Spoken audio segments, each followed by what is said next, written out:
Quiero saludar a Steven Donoghue, director de McClarty Asociado, asesor permanente de NTN 24. Señor Donoghue, gracias por acompañarnos, bienvenido. Hay reacciones de todo tipo.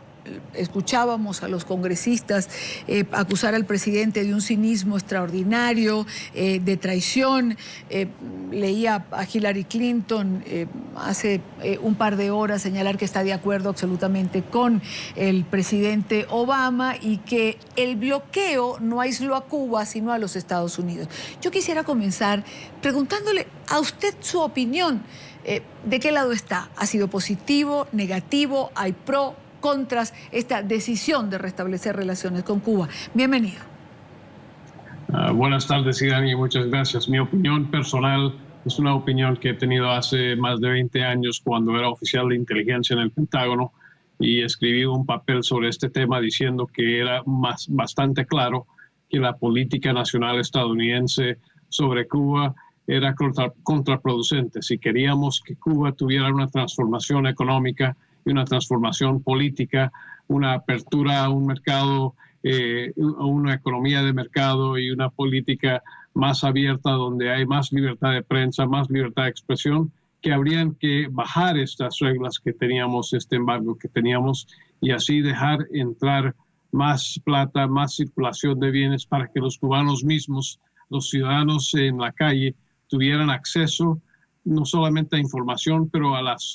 posibilidades de crear una vida mejor y para que ellos fueran los que demandaran los cambios dentro de su propio sistema político en esa isla. Así que yo estoy totalmente de acuerdo con la decisión que se hizo y el hecho de que pudimos, como parte de esto, sacar al señor Gross, que no tenía nada que ver, no era un espía, pero sí hubo un intercambio de espías cubanos con uno de los recursos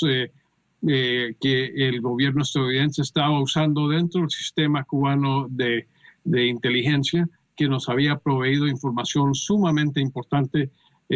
con base al cual habíamos desarticulado varias redes de inteligencia de los cubanos aquí en los Estados Unidos. El poder sacar a este señor después de 20 años también para mí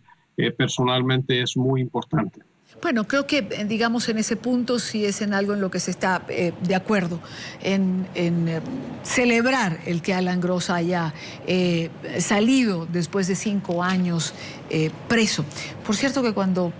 hablan de razones humanitarias y uno ve la foto de Alan Gross antes y después, a uno le cuesta entender el calificativo de humanitaria la medida, pero ¿cree usted entonces, o quizás lo que se critica, señor Donoghue, es que no hay compromiso, por lo menos no lo hubo ayer en el discurso de Raúl Castro, para permitir una vuelta a la democracia de Cuba, aunque sea paulatina, porque en regímenes totalitarios sabemos que no se habla de cambios que puedan producirse en 48 horas, en 72, en 3 meses, pero ese compromiso no fue expresado y quizás lo que se le critica al presidente Obama es que se ha dado mucho a cambio de poco. Hemos tratado de usar una política de los años 50 y 60 ya por 5 décadas y el resultado no ha llegado a nada. Creo que la oportunidad empezó durante los años del presidente Clinton con una posibilidad de una apertura. No se pudo hacer en ese momento por causa de unas decisiones que fueron tomadas por Fidel Castro, pero hay hoy un cambio en ese liderazgo. Raúl Castro parece tener una manera más abierta de ver las cosas y han habido cambios, aunque pequeños, en el sistema económico cubano en los últimos 2 años que nos dan por lo menos la posibilidad de poder apoyar a estos empresarios pequeños para que ellos busquen cómo crear un mercado nuevo. El país, la isla es muy pequeña, la población muy pobre y no veo un cambio enorme comercial entre los dos países, pero sí veo enorme ánimo por parte del empresariado estadounidense para buscar los lugares donde sí se puede hacer negocio, especialmente en el turismo, en la agricultura y en la tecnología. El gobierno estadounidense ha dicho muy claramente que quiere usar como una bandera la apertura del Internet y de comunicaciones para que los cubanos puedan tener acceso al mundo abierto y a la información para que ellos puedan tomar decisiones mejores sobre su futuro. Y eso creo que es algo que el sector empresarial estadounidense, como lo que hemos visto en las conferencias de prensa por parte de la Cámara de Comercio y por otras asociaciones comerciales y de empresarios, claramente hay un ánimo por parte de las compañías estadounidenses para buscar cómo buscar entrada a Cuba para que puedan desarrollar sus negocios y puedan ayudar a este país a levantarse de la enorme pobreza que ha sufrido durante este tiempo de la dictadura de los hermanos Castro. Señor Donoghue, ¿ha influido o pudo influir de alguna manera el acercamiento que este año o en los últimos tiempos, no lo circunscribamos solamente a este año pasado, entre Rusia, China y América Latina, sobre todo en los países del socialismo del siglo XXI, en la decisión que tomó el presidente Obama? El presidente Obama está tomando decisiones con base al ambiente político y diplomático en el cual existe, y creo que el rechazo que él sintió por parte de los países de América Latina en la cumbre en Cartagena hace 2 años causó que él viera que sí hay un ánimo en todo el hemisferio para que haya un cambio en la política estadounidense sobre Cuba. Y eso le dio la idea de tratar de buscar una manera de hacer esta apertura. El momento político fue bastante claro después de unas elecciones muy difíciles aquí en los Estados Unidos, y la decisión de mandar y de comenzar este intercambio ayer después de que el Congreso hubiese cerrado para las vacaciones navideñas son partes políticas de una decisión por parte del gobierno, pero el ambiente en los Estados Unidos y el ambiente en el hemisferio ha cambiado, y hay un ánimo por parte de todos los países en el hemisferio de que Estados Unidos haga este cambio. Y con la cumbre que viene el año entrante en Panamá, el presidente tenía que tomar unas decisiones para crear un ambiente para que el discurso en esa cumbre no fuese solamente sobre Cuba, sino que buscaran otros temas importantes para la región. Cuba siendo un país chiquitito que no tiene nada que ver, pero estaba controlando el discurso y la conversación en estas cumbres cuando habían cosas mucho más importantes que el presidente debería estar y los otros presidentes deberían estar enfocando. Ahora,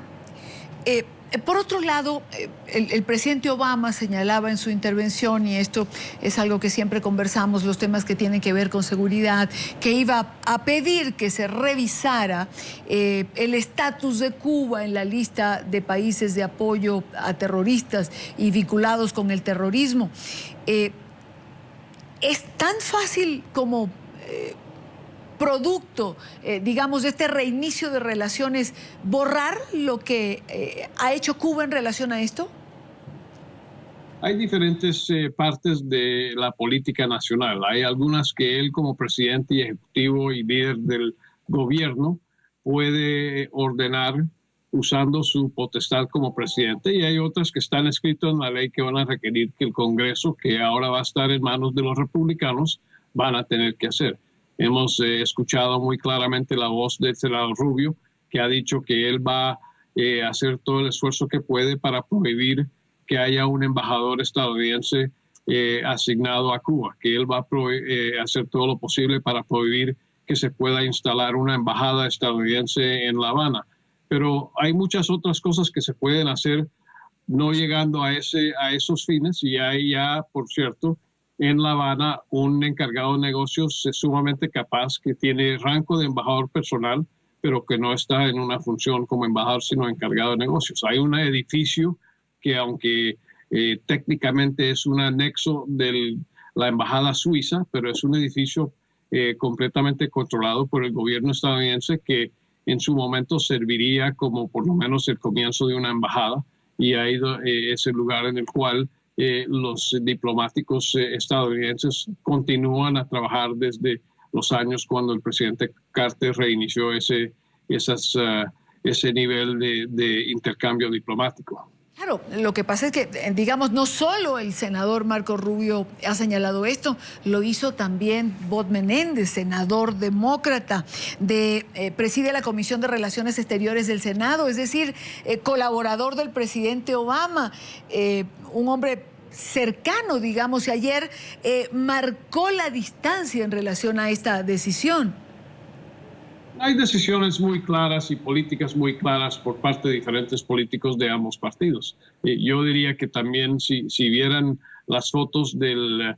avión que aterrizó aquí en Washington con el señor Gross, a bordo de ese avión estaban varios miembros del Congreso de ambos partidos que acompañaron este viaje para traer al señor Gross de regreso a su casa. Así que en muchas partes lo que estamos viendo en la política no es necesariamente política partidaria, sino política con base a los distritos de donde vienen estos congresistas y el nivel de ánimo de parte de la población cubanoamericana en sus distritos. Yo diría también que hay que ver las encuestas recientes de este año de la actitud sobre los cubanoamericanos, sobre la posibilidad de abrir relaciones con Cuba, y el 60% o más de los cubanos americanos en los Estados Unidos ya están tomando como política la apertura de estas relaciones. Ya las generaciones que salieron de Cuba en el 58-59 ya no están con nosotros, y los jóvenes que los han reemplazado en gran parte ya han visto que esta política nacional no funcionó y que hay que buscar otra manera de tratar de atraer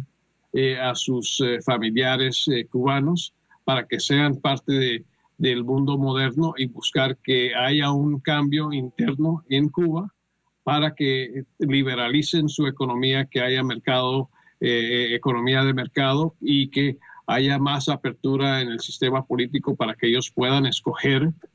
bajo medidas democráticas y no en una dictadura el futuro de su país. Quiero agradecer, como siempre, a Steven Donoghue por estar con nosotros en la tarde. Muchas gracias, Idania. Buenas tardes.